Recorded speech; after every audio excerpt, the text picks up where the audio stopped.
तुझी सारी घेईन मला दोन जीवातून धागा धागा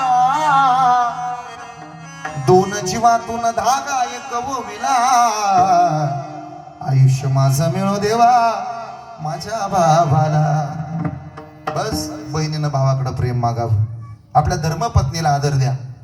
पायाची बोट तिचे असतात जुडवे आपल्या नावची, पाय तिचे पैजेने आपल्या नावचं, हात तिचे चुडा आपल्या नावचा, गळा तिचा आहे, डोरला आपल्या नावचा आहे, कपाळ तिचा आहे, कुंकू आपल्या नावचं लावते ती. तिला मान द्या, तिला सन्मान द्या. आपल्या कुटुंबावरती आपण प्रेम केलं पाहिजे. जोडलेल्या नात्याने इतकंच कुटुंब सुद्धा जपणं काळाची गरज आहे. ज्ञानेश्वर